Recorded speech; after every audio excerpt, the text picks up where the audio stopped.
As coaches, we're trained to train people how to move correctly. What if they can't move correctly? How do we know if it's due to pain, dysfunction, stress, or even emotional well being? Richard Aceves is here from Moved Academy to tell us how and what to do about it. Welcome to the Strength Coach Collective, a podcast brought to you by Two Brain Business. We are here to help advance the strength and conditioning coaching community by bringing you a wide range of experts in the field. Join our group at strengthcoachcollective.com. For today's episode, I'm your host, Kenny Markwardt. Richard, welcome. Thanks for having me, man. Yeah, stoked Ready to to rock. get this put together. I'm bummed you were in my neck of the woods, which is a little corner of the U.S. Last year. Yeah, It's too bad we didn't get to connect in person then. yeah. I think I'll probably be up there soon, though. I Okay, have a cool. few Well, coaches that are up there, so yeah, cool. we'll go We'll visit. get together. I'll show you around. I'll show you the local side of Sandpoint, Idaho when you get up I here. love it. Yeah, just don't tell I anybody. love it, man. Just don't tell anybody Don't about our post it on TikTok. our little secret up here, which is now being broadcast to all of our listeners. But we were chatting a little bit before we got on here. But can you give me some of the background, like what your coaching perspective is? This is super interesting. It's definitely different than anything I think I've heard before. So this is cool. Yeah. So I approach coaching as working with I always say I'm a human specificist. I'm a no niche coach. I work with whoever comes in front of me. That doesn't mean that I can work with anybody that comes in front of me. It doesn't mean I should work with anybody that comes in front of me. Um, but at 18 years of age, I had a rock climbing accident, a mountaineering accident in Mexico. Broke my hip, broke my ulna, spent almost 5 months in bed. Did most of my recovery because the doctor said I was going to be riddled in pain and be sitting in a chair for most of my time, and lucky to be walking.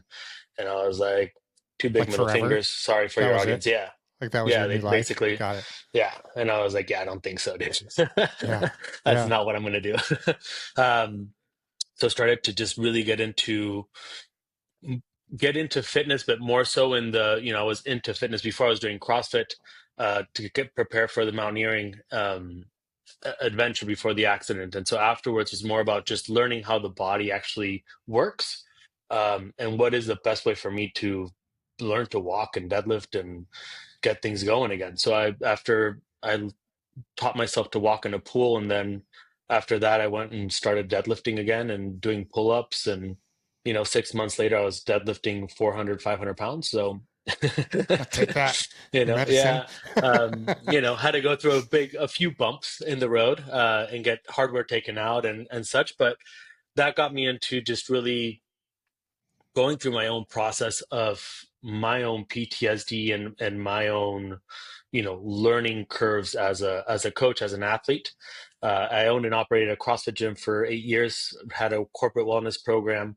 And then after that, I went off to teach people how to get out of pain. I was a very strong lifter, so I had a 650 deadlift, and every time I go to 655, my back would pop out, and it would take me like 6 weeks to come back to. So I had the whole rehab down stat of the physiotherapist, the chiropractor, the acupuncture, the cryotherapy at the time before cold plunges. The whole thing. I had them on speed dial, so I knew like 6 weeks. Here it comes 655. Boom, pop the back, and so I was like, "There's something has to change here. Nobody's giving me solutions." And the same thing would happen with my shoulder. I was stuck at a 235 pound strict shoulder press, and I could not get past it. And eventually, the shoulder starts to get hurt. And if there's many functional fitnesses out there, you kind of get that pain in that front delt, and you're always mashing the trap and the serratus and in between the scapula, and you're doing all of these prehab stupid exercises that don't do shit because the pain comes back as soon as you go back for that PR press, right? Yep. And so I was like, something needs to change. And the physical therapist would only give me the symptoms, but not the solutions. And that's where I was really frustrated. So you have inflamed infraspinatus, you have upper trap dominance. I was like, okay, and how do we resolve these? Oh, do these exercises. but those exercises never really took the pain. They numbed down the symptoms or the intensity of the discomfort, but it would always come back. Mm. And so at some point they're like, oh, well, you're doing strength training, like we've all heard it, like you're training, you're doing a sport, you're going to get hurt. It's part of the game. Yeah. I was like, there's got to be something. There's something missing. Yeah. An So eternal frustration of mine. That what you just yeah, said, that drives me. I had that right. conversation yesterday in my gym. I was like, yeah. It's miserable, man. Yeah. So that led me down this rabbit hole of trying to figure out somebody that had a solution. So I started looking for coaches, and I came across Julian Pinot. Mm. And, at the time I was, I'm still fit, but I was very physically fit. And, some would say I had the body of a Greek god. That's sarcasm for people out there.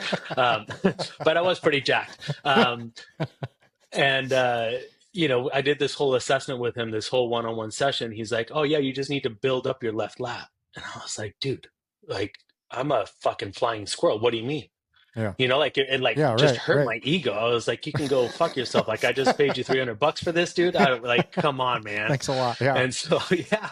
And so I'm driving home and I was like, well, shit. I mean, he's the only one that's actually said this needs to work for you to not be in pain. I was like, well, maybe there's something there. Yeah. Yeah. And so I went home and I was like, all right, let's go through every single lat exercise there is, and let's get the lats to be sore. And so that was, he kind of became my mentor for a few years and no pain. And then we're like, all right, cool. Like, let's move on from here. And so we just kind of started going and going and going, and worked with Team Invictus and got to work with some bigger athletes. And then we just started doing seminars around the world, basically teaching people that we need to coach through a scope of tension, not through a scope of position. Because yes, everybody should be able to press overhead. It doesn't mean that everybody can press overhead today. And so if we neglect that, we need to understand what it takes to get from point A to point B. What does it take for you to get that barbell, that dumbbell, that object overhead? What muscles need to stay engaged? And so this is always a kind of a thinking point for coaches and physical therapists, because the point is the articulation, the joint is capable of getting up here. But what happens with people with frozen shoulder or people that feel like they don't have the mobility? Well, it's a neurological issue. So that came into the talk, right? So the nervous system helps dictate your range of motion based on if it knows if it's safe or not safe to be in that position. Yep. But we have the mindset of athletes and, looking at the body as a cadaver or a machine that should be capable of doing this. And so therefore we have the thought process of I think, therefore I am. But it's not true. You are, therefore you can think. And so this is where you start to look at, if the body doesn't feel safe, it's going to show you by communication. And how does it communicate? It can only communicate through pain. Mm-hmm. And so I just started to connect everything together, of not just the physiological and not just the methodologies of strength and conditioning or CrossFit, but how can we put everything together and actually put the human perspective behind it and understand that the body is essentially a reinforcement learning machine, right? That's why your first snatch compared to your 10,000 snatch is much more different. Yeah. Right. Yeah, hopefully. Hopefully. Right. But that's also where you start to get into like the social components. So if my coach is telling me that I need to get here, I'm going to find any way possible to do that. Yeah. Which means that you start to displace tension to get to that overhead position. Yeah. Yep. And so if you start to displace the tension to the wrong muscles, that's where intensity comes up. Because I always, in my head, when I visualize like muscles talking and everything, I think of like the movie Inside Out, going like, hey guys, right? Like they're kind of communicating. Unfortunately, that's not the case. So the only way that muscles can communicate is through intensity, through pain. Yeah. So the reason that the shoulder is hurting is not for you to go smash it out so you can get back to that range of motion. The shoulder is hurting because it's going, dude, if you don't stop, something is going to break. Yeah. It's a protective thing. I mean, like, it's a protective mechanism. Yeah. Right. Got it. Right. And so the point here is, for me, was like, okay, so what does that protective mechanism mean? Why, if everybody should be squatting below parallel, how come some people can't? Or how come Mm. some people it looks really ugly? Mm-hmm. And it looks ugly because that's how their body keeps the tension, right? Like when you see the butt wink, it's not that the tailbone and the pelvis is tucking under. I mean, yes, but why is it tucking under? Because it's trying to stay under the right tension, which is meaning it's wanting to keep the external obliques active to brace the core. So there's no flexion extension of the spine through the movement. Hmm. Because if you can keep the core braced, the spine doesn't flex or extend, your spine's going to stay healthy, Yes. right? Yep. So that led me down a whole rabbit hole of kind of doing a lot of assessments and one-on-ones with clients, and then starting to find patterns in behavioral traits and the pain that they're having. So I can essentially see the life that somebody has had and the survival mechanisms that they've had to put together based on how the body is holding on to stress. Got it. Yeah, no, it's good. And I think Yeah. some of my like pause there is in some of our chatting before, it was like this is not just physical, and I think we'll get into that, but there's some emotional stuff too tied in with your Yeah. work as Yeah. well. So Maybe we'll stay on one track at a time, and I don't want to we'll try to distract us keep too it. far. Yeah. Yeah. I could go for I was just hours, pondering. dude. That was my pause. Like, man, okay, there's a lot here. Yeah. Yeah, so I mean, for like the coaches that are out there listening, like it might seem overwhelming, but it can be very simple. So I've tried to simplify everything, and then you slowly start to build. And so for me, the way that I've simplified it is the body. We can always think of like an arch concept, right? And you have like the keystone at the top. And so when we're talking about movement training exercise, there is a physical, a mental, an emotional, and a spiritual or belief system behind each movement or each exercise, each training session that you do, right? And so depending on what kind of session you're doing for the day, depends on how much physical and mental rationalization strategy you need to be doing. And then there's some exercises that become spiritual. I mean, for anybody out there that is a CrossFit coach, the first Fran that you've ever done, like that's a spiritual awakening, isn't it? Yeah. You know what I Yep. mean? Like you go from full physical to full just what the hell's going on, and then all of a sudden you're hooked. You don't Yep. even know why, because it's so painful. Yeah. Yeah. You know what I mean? Oh yeah. And so, like if you think of, especially in the US, like Memorial Day Murph for me is one of the most emotional workouts. Mm. Like physical, a little bit. Like it's hard. I get it. It's difficult. It's a lot of workload, but anybody can do it. And the Yep. point is that it doesn't even matter what that workout is. You can modify, you can make it harder, easier. The whole point is the emotional component behind the workout that drives everybody to push forward. Yeah. And you see that bared, I think, a lot too, more than some people might recognize if they're not coaches, which I think most of our listeners are. But if you're not, like, you see that bared, like at the end of these, Yeah. like you see some major breakdowns. You see tears. You see, Yeah, and it's I a think you could beautiful probably, thing. yeah, it is.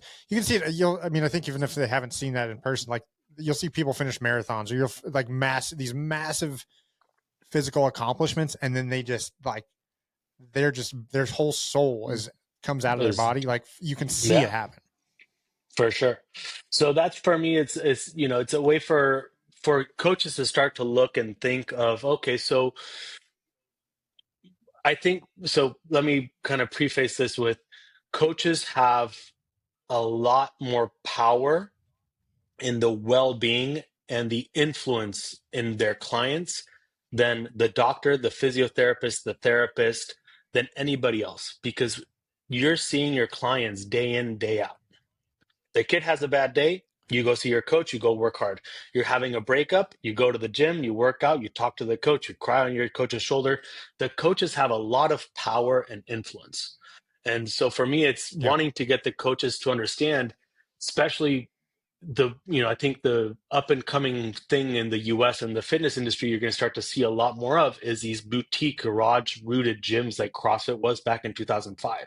Like this is going to start to make another big comeback. So you're going to have either super high end gyms, which you're seeing right now, that are doing the hormonal testing, blood tests, like the whole testing panel, and the super high end. And then there's going to be like this sort of rooted back to grassroots, like garage gym, boutique gyms. And I think that there is a beauty in these boutique grassroots gyms because the coaches there understand that I'm not making billions out of this. You know what I mean? But I can make a comfortable living. And more importantly, I'm just passionate about helping people. And that's the beauty of it. Yeah. So if we can just give coaches, and those coaches, more importantly, the right tools and the right understanding, the right knowledge, you could be 100 times more impactful. And that's the beauty of Yeah. it. Totally. I see the same thing. And I've noticed that with a lot of my clients. It's like, this has evolved so much further than the physical. It's way further than the nutrition. It's way further than the sleep. There's just like every layer we peel back, that relationship we build this relationship of, I don't know, coach. Like, I guess that's like at the end of the day, coach is such a like easy term to say, but a real, like, the coaching that we're trying to do is so deep and so powerful and so impactful. Like, I love what you're saying. And I totally agree. I think that's starting to go back that direction towards that. Like, okay, cool. Like, this is a little thing. There's a beauty in it's a hard thing because you get labeled. And I think for a lot of, your coaches out there, there is this imposter syndrome. I mean, I still suffer with imposter syndrome, dude. Like, I think for coaches, because, most of us, a big majority of the coaches didn't necessarily go to university for strength and conditioning or for kinesiology or whatever it may be. Like, we found ourselves in this space where you're empathetic, you take on this leadership role because you're passionate about movement, you can see things that other people can't, you start to help out, and then out of nowhere you're like, bro, I'm a coach, holy shit, I opened up a gym. I mean, dude, I opened up my gym at 19. Yep. Yeah, dude, I was turning 19, opened up the gym, and I was like, all right, I got my level 1, opened up the gym, and I was like, holy shit, what do I do? But the one thing I knew is that I cared the shit out of my clients. Yep. Like, I had a client that didn't show up for 3 days. I went to her work and I was like, hey, so are we going to work out today? Or are you just going to go home again and have some Ben and Jerry's? Or like, what's going on? You know what I mean? So it's like, totally. You get put in this position and you're seeing these amazing results. And then you have, people going like, stay in your lane, or you're just a coach, or and you're like, oh. And so I think that we're coming to this point where there is we're getting to a point in the world where it's disciplineless, so I'm a coach and I can coach any discipline. I don't need to now, again, I'm a human specialist. Like, I focus on the human in front of me, and I go, this is what needs to change. I'm not going to tell you how to strategize the quarter or how to run this play, but I can become very specific on understanding that your knee pain is only going to make you perform worse and worse and worse. Yep. Right. And I know what you need to do in order to change it.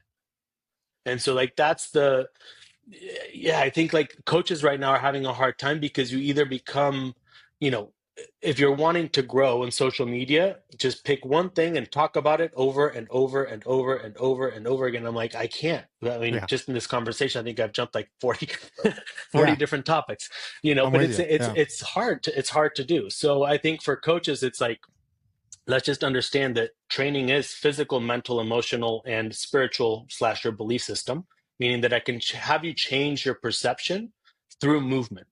Yeah. And then from there, then we just need this stimulus. And that's where, I work with coaches and giving them a simple way to understand the nervous system and, more importantly, the neuroscience behind it. So, we've been told that we're, depending where you're reading, between 60 to 80% reactive and blah, blah, blah, blah, blah. We're actually very predictive. The body is always learning. You're saying, or human, as humans, as a human. As humans, we've been told that we're sort of reactive, right? We react to things that are happening, but we're actually predictive, and the body is constantly observing. And so it observes from what you see, what you hear, what you taste, what you smell. It observes also through tension.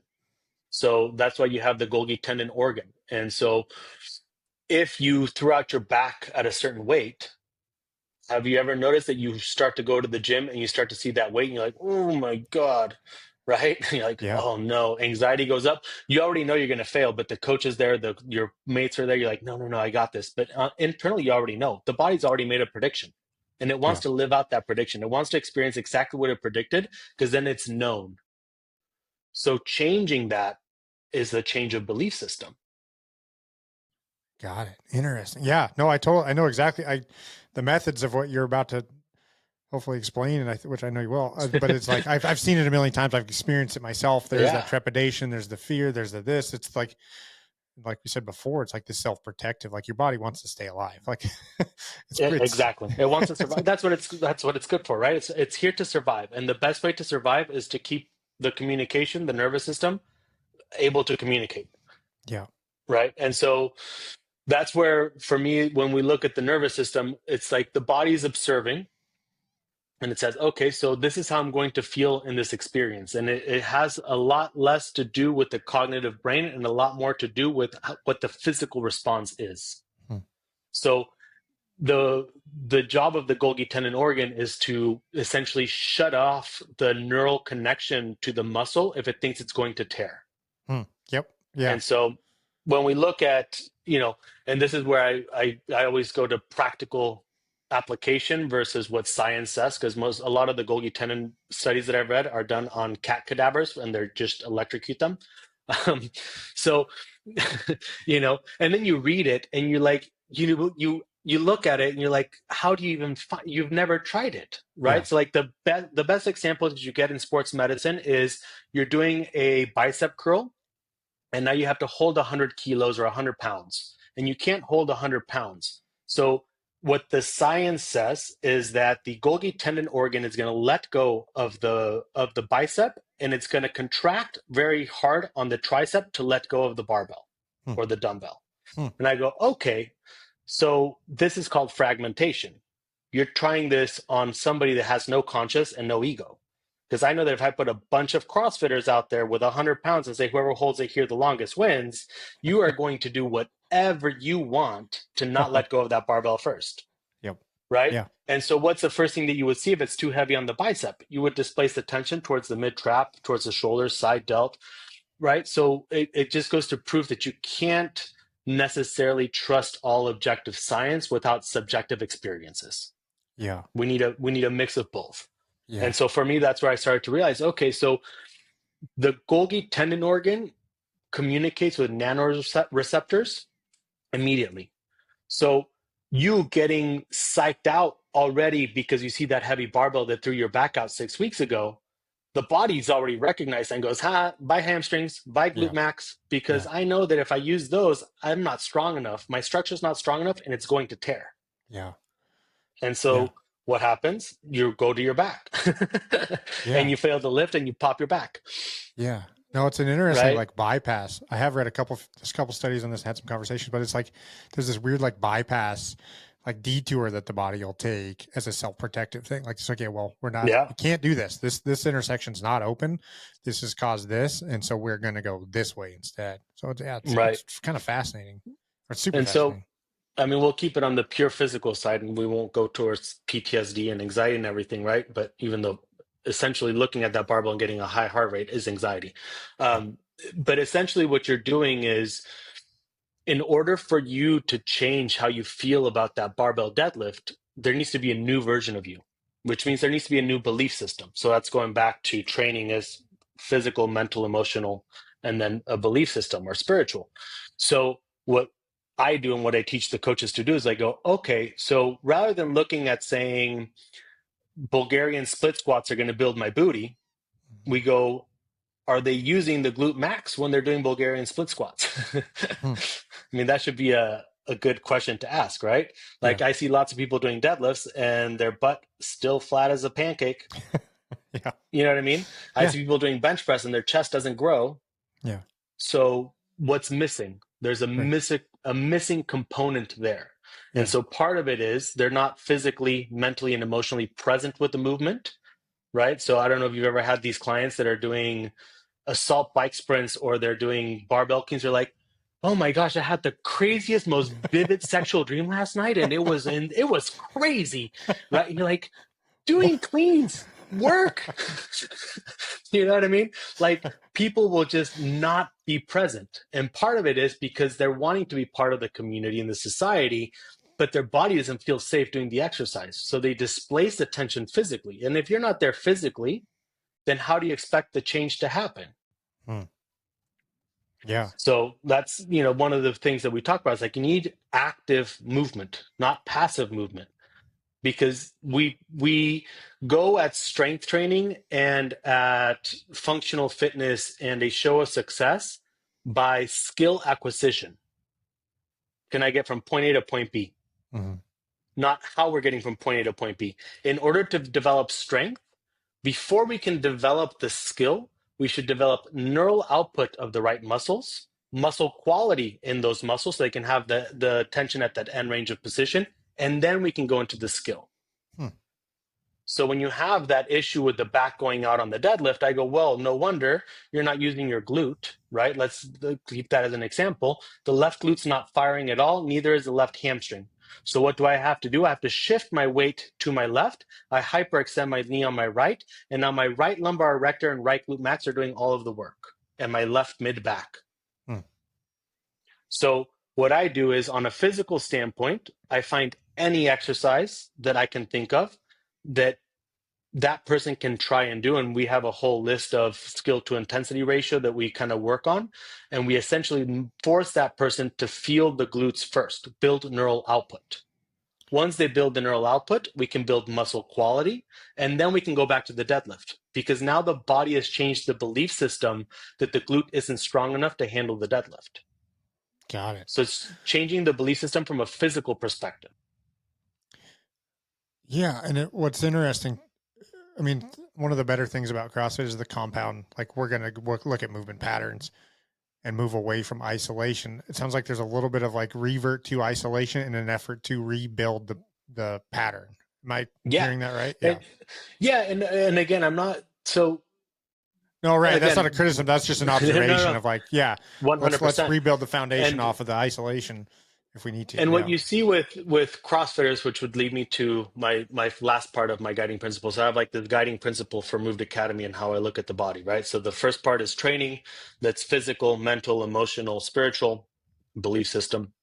Then you have, and with that, you need stimulus, which is understanding the nervous system and getting people to go towards a sympathetic fight and win that fight in order to be able to get into the flow state, which lowers your perception of stress. And then you have the objective. So all clients come to you for a goal, right? An objective. And so if you really narrow it down to 3 settings, their goals are always either to build safety in their body and outside of their body, right? So safety to move without pain, the capacity to have confidence in themselves, in their work, internally and externally, and the capacity to perform, right? So to do a deadlift or to lose 10 pounds or whatever it may be. But you cannot lose the 10 or 15 pounds if you don't have safety in that internal, if you don't have safety in your body, right?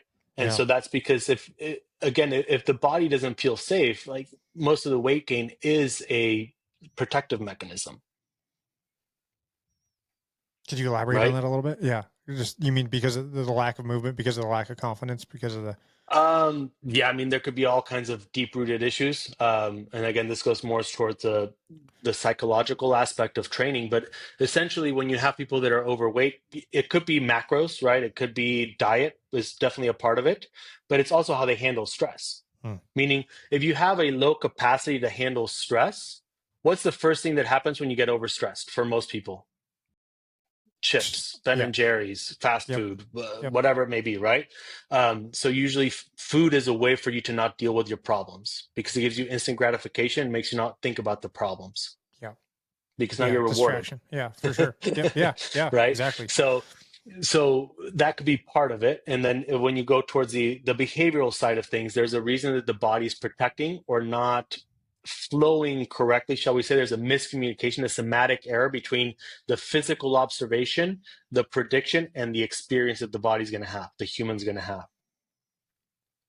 And so when you have these somatic errors, I mean, I don't know if you've had clients like this that will follow any diet rigorously, and the body aesthetic or the body composition doesn't change. Oh yeah, of course. Right, yeah. And that's because there's something missing.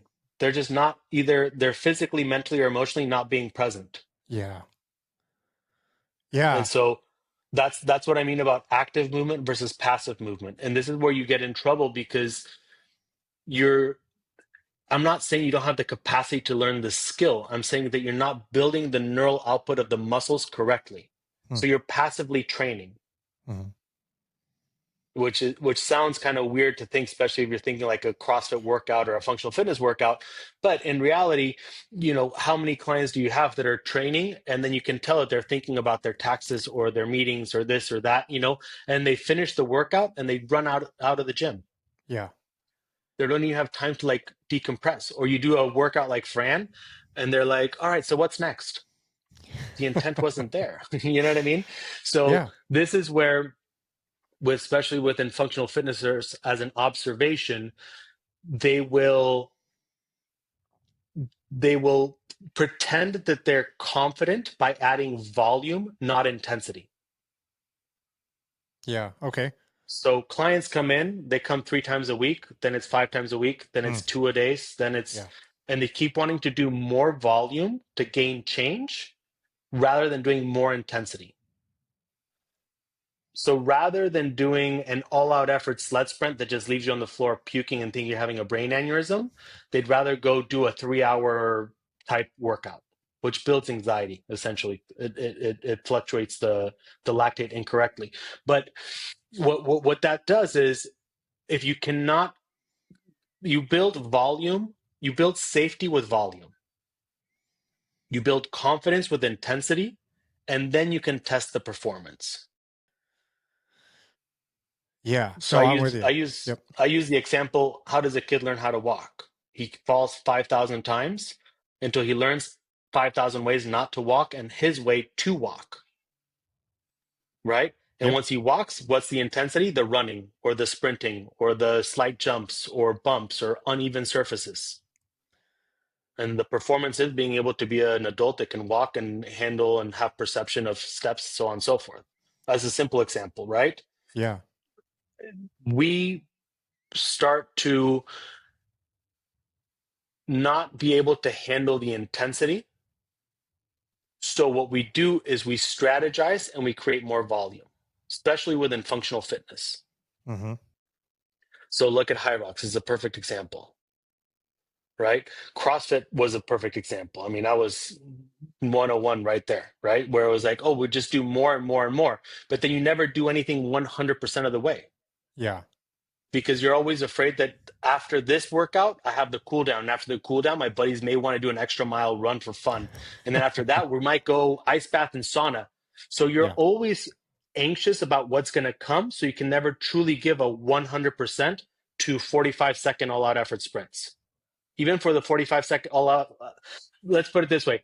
If you were to tell your class today, all we are doing is 45-second all-out effort sprint on the assault bike. Give me everything you have. They'd be like, what are we going to do for the rest of the 59 minutes? Right. So as coaches that don't have the confidence to go, you're going to lie on the floor and hope that you can recover quickly enough, right? And see what happens. And then we go from there. But what happens? We're like, oh no, we have to provide that service. So now rather than doing an all-out effort one set, what do? We're going to do 10 seconds, 45 seconds on, 15 seconds off. I'll be the first one to go, I'm going to go super slow on the first one. Are you kidding me? I've been here before. And especially when you have clients, right? CrossFitters that have been doing it, or functional fitnessers or bodybuilders that have been doing this for some time, they know what they're going to experience. Yeah. So they strategize. So you never go towards that emotional belief system change like when you first did Fran. Like, even if I think of Fran right now, which I'm extremely out of shape, and I'm like, all right, I'm going to break it up like this. I'm going to do like this. Which is not the point of Fran. The whole point of Fran was to go all out until you die. The reason Greg Glassman, if you're a newer coach, but the founder of CrossFit, the reason he did 21 is he couldn't do 22. The reason he did 15, he couldn't do 16. And the reason he did 9 is because he started puking. Yeah. Right? So maybe we start to change the guidelines of, hey, we're going to do thrusters and pull-ups, superset, no rest, 3 rounds. That will get you a different result. Yeah. Right? Yeah. So it's a way to change the scope of how you're coaching clients in order for them to best positively adapt or become more resilient to stress. And I think what I'm hearing, correct me if I'm wrong, but like intensity and presence are like similar. They're kind of in a similar vein, and like the intensity of the like as a self example, like the times I've been hurt, which is luckily very rarely, but I know I haven't been in the moment. Like I've been doing something, like Right. not paying attention. I haven't been as focused. I have been thinking about something else. Like I've been off, like not as focused as I need to be to do the thing as perfectly as I know that I possibly can. And I think that's what leads to that. And in one example, I think, am I hearing you right in that intensity and presence are similarly in the same vein? Yeah. Well, it's how present can you stay within the intensity? Yeah. Okay.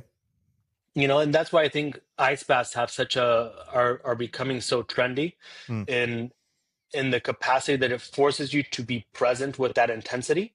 yeah. Can't hide But from it. there's a difference, there's a difference between I'm getting in the ice bath and the ice bath is going to help me have these results. Yeah. That approach is different. Yeah. Yeah. And so, I do when I have clients, like I do crazy workouts and I go, you go when you're ready.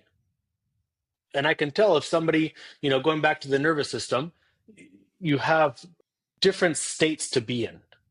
And when you're starting to show up to the gym in a survival state, you're not going to be doing so hot. And therefore, inflammation goes up, cortisol goes up because the body doesn't want to be there. So there's times where I'm like, well, if you don't want to be here, don't be here. It's Yeah. probably better for you not to be here. Go find something you enjoy doing. Yeah. That's where that thrive's going to come from. Right. So I'm not saying that you don't need discipline and you don't need to push, but there is a point where if the body's going like, dude, nah, it's not going to happen, and you're kind of like, oh, I really don't want to be there, then there could be something underlying there that needs to be asked, right? Yeah. And so it's intensity comes with the capacity to stay present through the hardest of things, Yeah. which the body is great at surviving, and so therefore it finds ways to displace tension. And so again, when you're looking at a CrossFit class or a group setting, the the whole point of being there is because you enjoy the community. That's what drives these boutique gyms, is community. So imagine if you were to be exiled from that community, how you would feel. It'd be horrible. Mm-hmm. So you're going to do whatever the leader says. Yeah. Press overhead, you got it, boss. Yeah. Hips below parallel, all right. Even though the hip hurts, even though the shoulder hurts.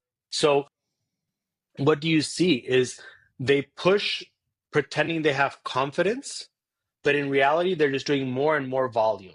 So you start to see people showing up 30 minutes early to mash and to, quiet all of the pain points off so that they can survive the class.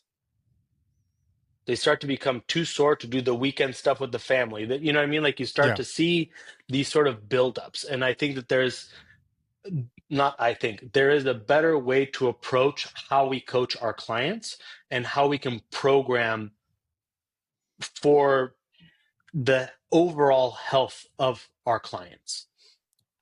And so that's a system that I've been creating now, is essentially how can we start to really focus on what the client's needs are, because how you face the stress in the gym is exactly how you're facing the stress outside of the gym. Hmm. So the behavior is correlated, right? So stress is, we can think of stress as an input or a download. And then the expression that you give up, the movement, is the upload, right? So there's an input and an output. So stress, no matter what, is the same thing. It's an input coming in. It's a trigger coming in, going to the body, going, all right, I observed this. I'm going to behave like this. I predict this is how it's going to feel. Yeah. Yeah. Right? So I always say stress is a romantic comedy. It's a rom-com. Right? All rom-coms are the same shit, dude. Different actors, different cities. It's the Yeah. same thing. You know it's It's the coming. same thing. Yeah. Yeah. So stress is the same thing. So how I see somebody move in the gym is the same way that I'm going to see them when they're fighting with their spouse. It's the same way that I'm going to see them when they're stressed out about taxes, when their boss starts yelling at them. So that's why when you start to see people in CrossFit gyms, like their whole aura starts to change, their posture starts to change. That's true because doing CrossFit is allowing you to handle stress better. Mm-hmm. Totally. But if it starts to go south, then what happens? Right? So like the most perfect example is people show up to the gym and will put a 10-pound plate, a 25-pound plate, a 2.5-pound plate, a 10-pound plate. Don't give a shit. And the senior person comes, what are you doing, man? Like, take all this off and put 145. It's the same thing. Weight's weight, right? Yeah. And then I used to have people in my gym that would get territorial about the squat rack. Like, no, it's squat day. This is my squat. Like, I Oh need this yeah. squat rack, Oh right? yeah. And you can't have the weights on the cracks of the mats, and you can't, Yep. right? So they become almost OCD like. Yes. That's Totally. anxiety. Yeah. Yeah. Yeah. And that's because the body's like, I need to have control of this environment because I've tweaked my back, because I've been so sore. So it's a form of PTSD. You're trying to have control of an environment. And so that starts to Mhm. translate over to outside of the gym. Got it. Yeah. No, I'm tracking now. I think. I mean, not that I think it's just that was a good summation of the thing, like the protective side of it, and then learning how to deal with that appropriately and lean into it and gain confidence through it and building a new identity, which is something you said in the beginning, Yeah. like around the response and the apprehension or trying to overcome that apprehension around it and building the Yeah. confidence to deal with it and to tolerate the stress. Yeah, and this is where you have to understand that the exercise is the byproduct. And so this is where everyone's like, well, we've been training like this and I still have anxiety or depression or this or that, which, I always say, like, even like Peter Attia, right? If you guys haven't heard of him, but he's one of the top health gurus out there. Like, still talks about his OCD and his, anxiety spurts and depression spurts, yet he's always training. So then what you're professing and what you're doing clash, Mm. but because he's looking at it at a form, he's looking at a protocol and not looking at the human.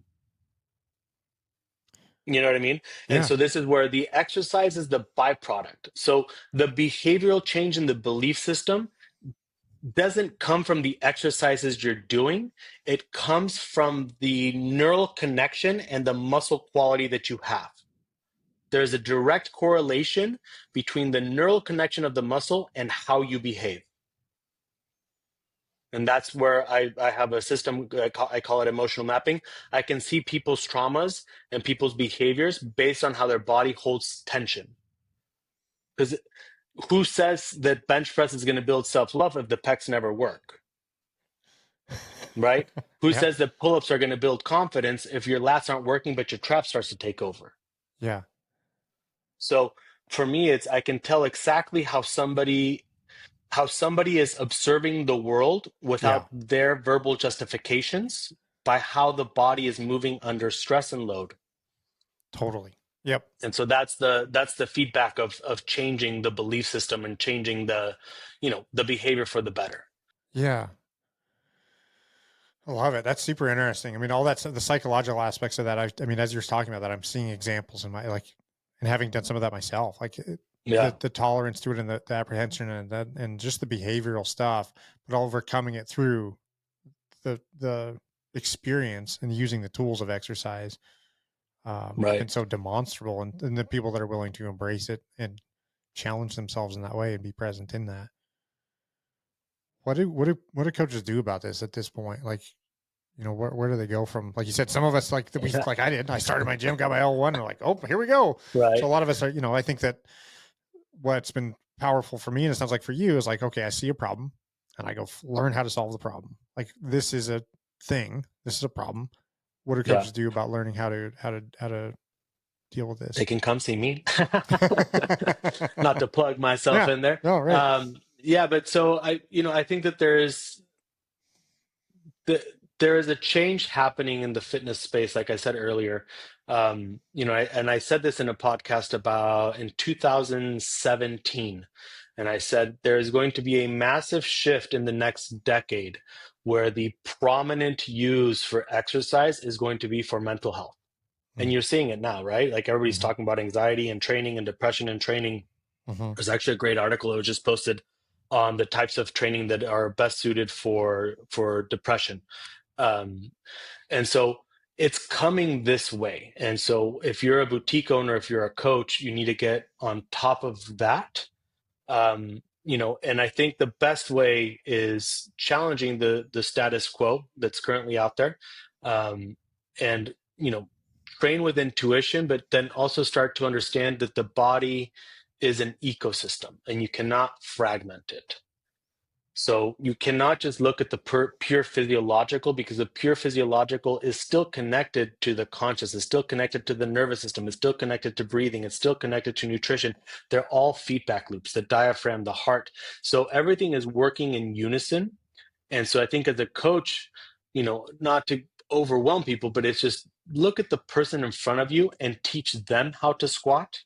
Don't just teach the squat to that person, which is something that I think as a new coach, you walk out, and you're like, oh, a squat, legs outside shoulder width, slightly open toed, hips back down, big chest, like start to really understand that each person is unique. And as you spend more time working with clients, you get that better. And from there, start to understand the body works in tension. It based on what muscles need to be firing through that range of motion is based on the range of motion for that person. Mm-hmm. And then from there, you can kind of start to play. So, I have that's why I started Moved Academy. So we teach coaches, I teach them the fundamentals. We start with purely physical, how to look at the body. Some basic practical anatomy when you're in the gym floor, you can start to see, there's so many people that you're like, I see this whole weird shoulder press, but I don't know what the fuck to do with it. Yep. Try these exercises and see if it helps. Yeah. So just what are you actually seeing when you see this salsa dancing back squat? You know what I mean? And then from there, we start to connect the nervous system and how we can really simplify using breathing with movement. I created Moved Academy, and so I always say as a coach, you have 4 pillars, right? You have your philosophical person, your philosophical pillar, like how well you are at telling the stories and communicating what you want, and looking at movement and training as a whole. You have your stuntman, the capacity to do what you're teaching and preaching, walking the walk, talking the talk. You have the scientist, the capacity to understand, articles and really get into the geeky and nerding out on percentages and this and that, the other, and breathing mechanisms with CO2 and O2. And you have your businessman, right? Which is where you're killing it. I focus on the first 3. And that's the one thing that I always tell people. I'm always like, if somebody is selling you a coaching course to become a better coach or a better teacher, their job is to make you a better coach, not to make you a better salesman. When they're trying to teach you how to sell their methodology, that means that there is a loop or a gap that they're missing themselves in their own methodology. Yeah. Right. Sure. So for me, I was like, I don't teach the business stuff, and there's much better people like you guys that are out there to do that. Because I'm my vocation, my craft, what I really focus on is purely how do we make the human in front of us get the performance and the results that they need, and not necessarily by giving them what they want, right? It's more about what do they truly need, and how can we get to that core issue if it's a mental or emotional thing, because there's a lot of people don't realize like how much of a belief system is stored, and memories and thoughts are stored in certain muscles. So if you unlock something, I mean, I've been there many times where I've had somebody just start crying in the middle of a workout. You're like, oh my, like, what do I give you a hug? Do you want time? You know what I mean? Oh yeah. Like, what do we do here? And that's because you're unlocking things that you're not really sure of. And so that's been my road in the last 16 years, is like, okay, so let's unlock this and figure it out, because I'm not going to just brush it off and be like, oh, go see somebody else. Yeah. Yeah. No, I love it. And So, I think that's a good summation to think. Like we started talking about how coaches are becoming these resources, like these one-on-one resources for people across the whole holistic, whether it's nutrition, physical, like emotional, there's a whole gamut of things. And I love the summation there where you were just that for like not everyone, but for your people, like you can be all those things. And I think it's such a powerful role that we get to play. Yeah, I think, and that's where I really think, CrossFit revolutionized the fitness industry, because it allowed people to be like, let's go outside of the box. And you started to see, coaches just become nutritionists, and, you need to sort of become all of these facets because people were coming to you with problems. Yeah. And so, for me, it was always if I don't know, I'm going to go find out. And so Yeah. that's the fun part of being a coach. It's like people come and you're like, "Whoa, I don't know, but let's go find out." Yeah. Totally. you know, Exactly. Yeah. Let's go find and the person who knows, and then let's go bother them yeah, and or yeah, pay them or and whatever so we need to that's do. Yeah. but that's the key is if we can get coaches to understand the value, if we can give coaches the confidence and value, then the business part becomes simpler, Sure. right? Because it's I always say, like, I mean, you have insurance that might cover physical therapists and stuff, but there's still a huge gap between that physical therapy and the strength and conditioning side of things. And there's a huge gap between, kind of the nutritionist and do you really need to go see a full-blown nutritionist or do you just need some guidelines to help you make better decisions? Right. Right. So they're all kind of tied into this. And so I think it's the more that we can equip the coaches with the knowledge, not just information, but just the actual knowledge, then the more confidently they can go, I know your back is hurting and the doctors told you not to lift anything, but I'm going to give you a 150-pound sandbag and we're going to go walk with it. Yeah. Right. And they're going to Yeah. go, what? You're crazy. And I'm like, I know you think I'm crazy. I always say, if I break you, I'll buy you a burrito and a beer, you know? But, it's being able, if you say that confidently, they'll be like, oh, okay. And then they do it and they're like, holy cow, my back feels better. And then you go, yeah, well, that's because, your back was hurting because you were being given exercises that weren't activating the glutes, the transverse abdominis, the obliques, the hamstrings. Once we activate all of that, the lumbar erectors can relax and now your spine can actually move freely and not have inflammation around it. Yeah. There were just intensity signals. There were just pain signals telling you were doing something wrong. Yeah. There's simple solutions out there. And so I think for coaches, it's like gain the knowledge and the wisdom, not just by reading the books or taking courses, but by practicing. Like you Mm. have to practice what you preach. And if Yeah. it's not working, then you have to question it. Yeah. Exactly. When I was Yeah. giving seminars around the world, I would go to all these CrossFit gyms and I would be doing these seminars with coaches and they're like, oh no, CrossFit is great. CrossFit is healthy.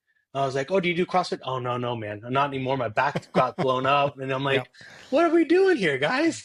Right. So it's like, find somebody that practices what they preach and that's going to instill knowledge in you, that's going to force you to challenge the status quo. It's going to challenge you to go do things that you're not comfortable with Yeah. and go test it out. There's a lot of people out there that, will regurgitate information and, you know, you can always tell because if you keep asking, they'll come to a point where they just won't have an answer. Right. Right. And Yes. if you don't have an answer, that's okay. But there's a difference between information and knowledge. And I think that for a lot of a lot of the coaches out there, like you need to put in the hours in the gym, not just managing classes and getting your paycheck or, I know it gets tiring, but like I still spend hours. I'll go to the gym and I just kind of sit there and watch people move and do assessments in my head of how they're moving and why they're moving that way. And, it's an obsession. Right. And I think the more you get into it, then it starts to make sense. You start to compile the amount of knowledge that you have. And then, I have clients that come to me that nobody's been able to answer. Double hip replacements that didn't need double hip replacements, CRPS syndromes, depression, suicide, name it. But when you care enough about the person in front of you and you have the tools, you go test it out and it works. Yeah, It's most totally. of the time. And what you said too about just, we'll wrap it up here, but I think what you said too about it gets tiring. It gets monotonous. If you do the same thing day in, day out, you're doing it like I don't find it to be tired because I was there. I don't find it to be tiring anymore when I've built my level of knowledge enough to like solve new problems and help round out what I can do for people. Like I find it to be so exciting. Like certainly at the end of the day, I can run out of gas, but man, what you just said about like, there's so much to provide, so much to learn and so much to bring and watch. And like, it's just like, I find it to be, if you want to be a coach, like I think that stuff is invigorating more than Yeah, it is exhausting a lot of the time. for sure.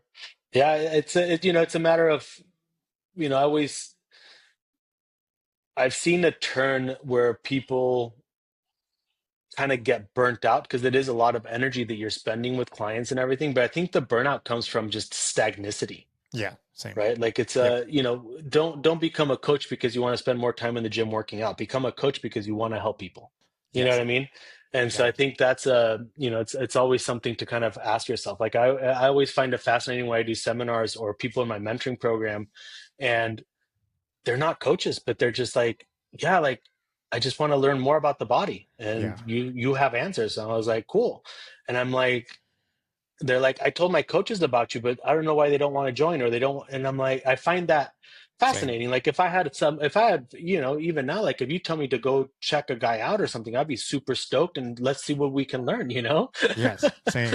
There's always Totally. something to learn. So it's, you see these cycles where, I've coached and done a lot of seminars, and I see these coaches that are now, they start to get like that 7 to 8 year, and it's the same thing with the relationship, right? You get like that 7 year itch. You're like, oh no, we're going back to finance, or I'm going back to this, or I'm going to go do that. And I think that those are the people that thought that coaching was a lot easier than it was going to be. Yeah. And they weren't truly passionate about helping clients. And Yeah. maybe they weren't given the right direction to find their voice and their confidence to truly share what they have with the world, Yeah. right? And so, I think as the gym owner out there, always invest in your coaches and get them learning and get them excited. And as a coach out there, always be with people that want to see you grow and get better. Yeah. Yep. We want to create leaders in the space, not just soldiers. Love it, man. Thank you very much. Where can people find you? On Instagram, Rare Barracuda, and moved_academy, and movement_ayahuasca. Awesome. All these things. But Rare Barracuda is the main account, and you guys can go from there. Cool. Richard, thanks again, man. Talk to you Yeah, soon. absolutely. A pleasure. Have a good one. As always, thanks so much for listening. Don't forget, you can join our group at strengthcoachcollective.com.